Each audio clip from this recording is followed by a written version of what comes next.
नमस्कार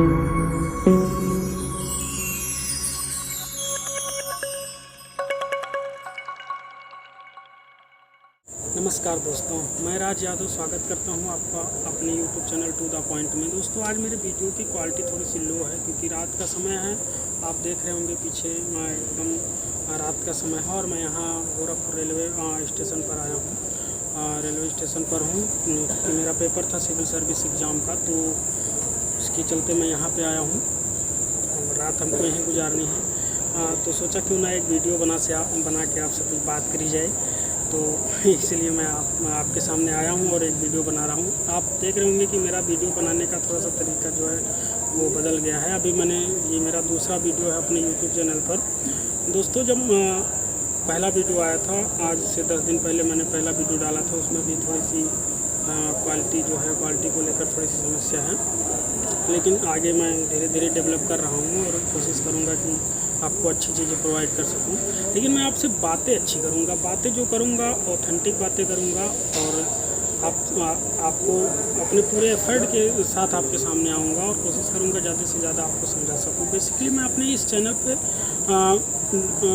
current affair से संबंधित बातें करूंगा और जो शब्दकोश हैं, जो डिफ़िकल्ट शब्द हैं, उनकी डिफिनीसन को लेकर बातें करूंगा, जिसको लेकर यूपीएससी में बहुत सारी समस्याएं होती हैं, मैं समझ रहा हूँ। इसी वजह से मैं इन सब चीज़ों को देखते हुए थोड़ी सी आपकी हेल्प करना चाहूँगा। लेकिन आज चूँकि मैं थोड़ा सा हट के बात करना चाह रहा हूँ, मैं बात करना चाह रहा हूँ मुंबई ड्रग्स केस की। वो शाहरुख खान जो दूसरे के बच्चों को बायजूज के माध्यम से एक क्लास में डबल टीचर की व्यवस्था करा देते हैं। एक क्लास 2 टीचर, एक कॉन्सेप्ट समझाएगा, एक थ्योरी समझाएगा, एक डाउट क्लियर करेगा, एक कॉन्सेप्ट समझाएगा। एक क्लास में 2 टीचर की व्यवस्था कर देते हैं, लेकिन अपने बच्चे के लिए उन्होंने टीचर की व्यवस्था तो अच्छे से अच्छी कर दी। पढ़ने के लिए फॉरेन भेजा, कॉन्वेंट स्कूल में पढ़ाया, टीचर की व्यवस्था अच्छे से अच्छी कर दी, लेकिन नैतिकता का उनमें अभाव है। आजकल इन सब चीज़ों में इन्वॉल्व होने का मतलब क्या है? मतलब यही है, सीधा सा मतलब यही है कि हम अपने बच्चों को शिक्षा तो अच्छी देते हैं, उनको कॉन्वेंट स्कूल में पढ़ाते हैं, अगर हमारी क्षमता है तो हम पढ़ने के लिए फ़ॉरेन भी भेज देते हैं और अच्छे से अच्छा टीचर लगाते हैं, घर पे भी ट्यूशन दिलाते हैं और उनको एक तरह से मशीन बनाने के पॉइंट ऑफ व्यू से काम करने लगते हैं। मतलब कि बच्चा कहीं टाइम इधर उधर ना दे, एकदम नज़र रखेंगे।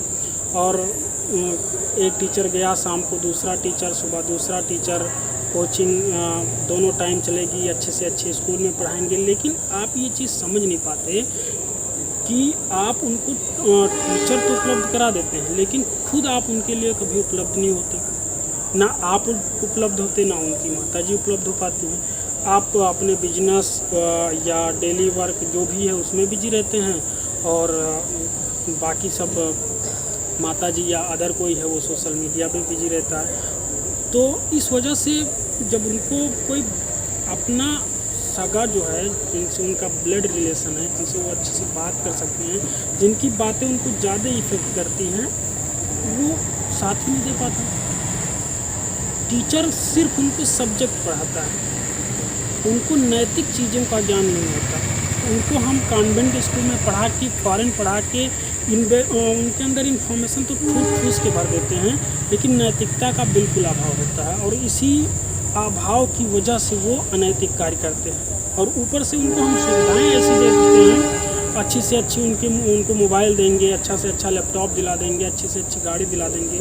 ज़रूरी है, बिल्कुल ज़रूरी है सुविधाएं। अगर आप तकनीकी युग में जी रहे हैं तो सुविधाओं का उपभोग करना भी बहुत अच्छी बात है। अगर आप उपभोग नहीं करेंगे तो प्रोडक्शन नहीं होगा। लेकिन अगर आप सुविधा दे रहे हैं तो सुविधा आप तब दीजिए जब बच्चों में नैतिकता का विकास हो। अगर आप बच्चों में नैतिकता का विकास नहीं कर रहे हैं, नहीं करा पा रहे हैं या नहीं होने दे रहे हैं, उससे पहले उनको सुविधा दे रहे हैं। अगर उससे पहले उनको सुविधा मिलेगी तो उनका नैतिक रूप से पतन हो जाएगा। ये मेरी बात आप ध्यान दीजिएगा। सुविधाएं बिना संस्कार के, सुविधाएं जो होती हैं वो जब बिना संस्कार की मिलती हैं तब बच्चों की नैतिकता का पतन हो जाता है और तब वो गलत चीज़ों में इन्वॉल्व होते हैं। और जब वो उनसे कुछ गलतियां हो जाती हैं, जब वो गलत कर देते हैं, गलतियाँ उनसे हो जाती हैं, तो हम उनको उसके लिए ज़िम्मेदार ठहरा देते हैं कि तुम ऐसे क्यों कर दिए, फलाना उनका लड़का देखो, अंकल का लड़का देखो ऐसा कर रहा है, तुम ऐसा कर दिए। लेकिन बेसिकली देखा जाए तो उनको पूरी तरह से ज़िम्मेदार नहीं ठहराया जा सकता। अगर आप उनकी गलतियों के लिए उनको पूरी तरह से ज़िम्मेदार ठहरा देते हैं तो ये आप गलत कर रहे हैं। कुछ चीज़ें ऐसी हैं जो उनको अभी पता ही नहीं चली, वो समाज में रह रहे हैं, लेकिन जब वो धीरे धीरे अपनी आयु में ऊपर जाने लगते हैं तो समाज उनको किस नज़रिए से देखता है वो चीज़ें उनको पता नहीं चलती, क्योंकि उनके पास वो अनुभव नहीं होता है। आपको एक बेसिक एग्जांपल के माध्यम से समझाना चाहता हूँ। जैसे मान लीजिए आपका कोई ऑर्गेनाइजेशन है जिसमें आपने इन्वेस्ट किया, आपने अपने ऑर्गेनाइजेशन में इन्वेस्ट किया, लेकिन उसके मैनेजमेंट पे आपने ध्यान नहीं दिया। पैसे तो खूब आप इन्वेस्ट किए, अच्छी मशीनें लगवा दी, अच्छे उसमें वर्कर ले आए, अच्छे कारीगर ले आए, कोई फैक्ट्री लगवा दी, कोई ऑर्गेनाइजेशन बना दी। ऑर्गेनाइजेशन नहीं, फैक्ट्री आपको हर किसी के लिए लागू होता है, लेकिन आपने उसकी मैनेजमेंट की तरफ ध्यान नहीं दिया। मैनेजमेंट जैसा चल रहा है वैसा चलने दिया, उसकी तरफ आपने कभी ध्यान नहीं दिया,